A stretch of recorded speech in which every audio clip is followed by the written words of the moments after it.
A terrifying creature has infiltrated the service area, swallowing grown adults whole without leaving a single trace of blood.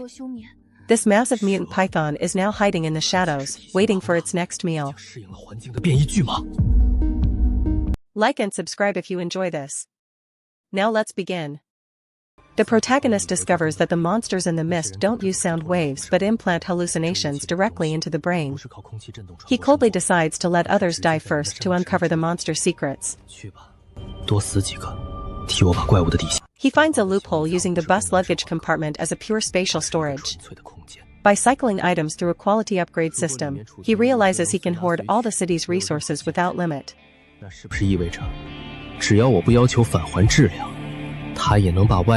With a super processing plant to turn scrap into gold and a bottomless warehouse, the protagonist plans to strip the entire city of its supplies to survive the apocalypse. A companion returns with a high-end phone, having traded it for a few packs of compressed biscuits. In this frozen wasteland, calories are far more valuable than luxury electronics. The desperation is palpable as people are willing to trade expensive gear for a few bites of carbs. For those starving, a $10,000 phone provides zero heat or energy.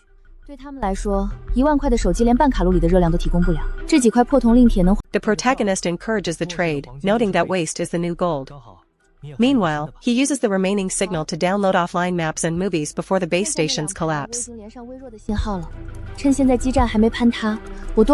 He notices a bus driver's frozen corpse has vanished.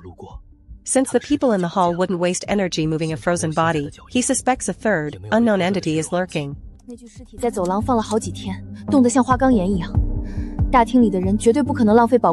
The lack of blood or bone fragments suggests a predator that swallows prey whole. This creature must be seeking a warm, dark corner to hibernate and digest its meal.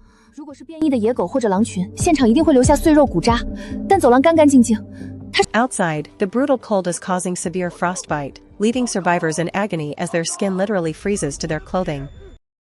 Some survivors desperately hope to borrow food from the protagonist, but they are reminded that they once abandoned him. He has no intention of saving those who betrayed him.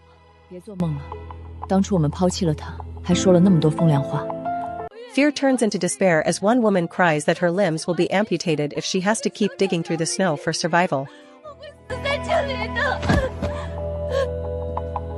A shocking report arrives: 16 people have vanished from the foraging teams. There were no screams and no signs of struggle, as if they were erased from existence. The mystery deepens because there is not a single drop of blood. Footprints simply end in the middle of the road or vanish into the bushes.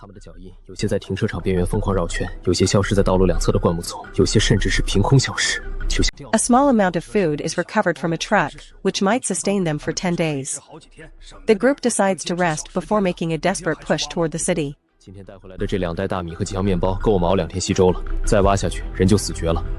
The distribution of hot porridge becomes a battlefield.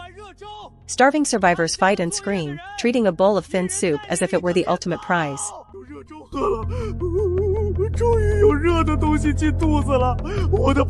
The protagonist, known as Brother Sue, starts a business selling clean hot water. He only accepts gasoline, diesel, or high-value tools in exchange for survival.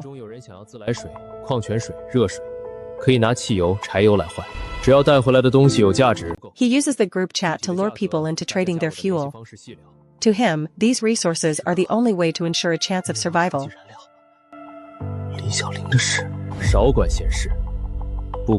Former classmates try to approach his associate, Sihan, but they are met with coldness. The bridges were burned long ago when they treated her with contempt.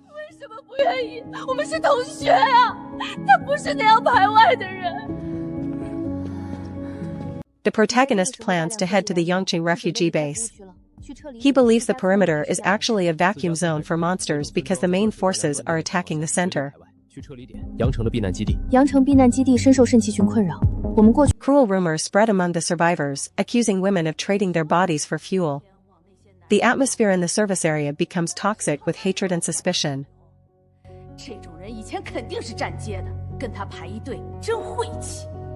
A man tries to bribe a woman with gasoline in exchange for a trip to the restroom. The predatory nature of humans is becoming as dangerous as the monsters. 记得先漱漱口。A survivor challenges the authority of the food distributors, mocking them for acting like local emperors over a simple iron ladle. 我们白天没出去挖雪吗？你手里拿的是打饭的铁勺，不知道的还以为你拿的是枪杆子呢，装什么土皇帝？ A woman reveals she is collecting gasoline to drive home to her parents. She believes her car is the only way to escape this nightmare and reach safety. 汽油，汽车需要汽油。 Xiaohao is dying from frostbite and internal bleeding. His only hope is to beg Sihan for antibiotics, or he will certainly perish by morning. 如果不找于思涵求求情，借点抗生素和食物，他绝对熬不过今晚。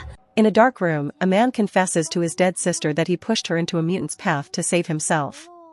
The guilt is buried under cold survival instincts. 别喊！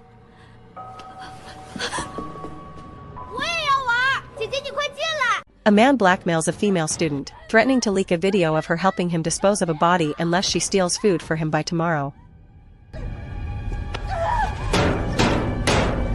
来，搭把手。 Brother Su maintains a strict policy of equal exchange, refusing any favors.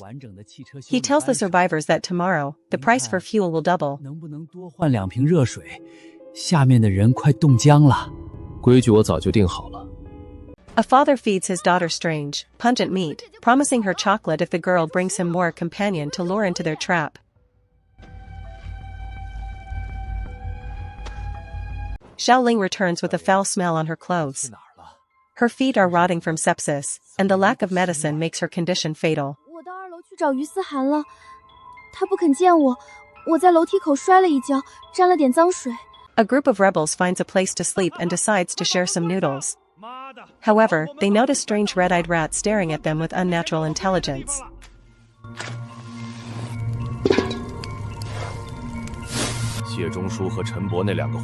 What seemed like a few rats turns out to be a massive nest. The creatures attack viciously, biting through bone and sending the group into a panic.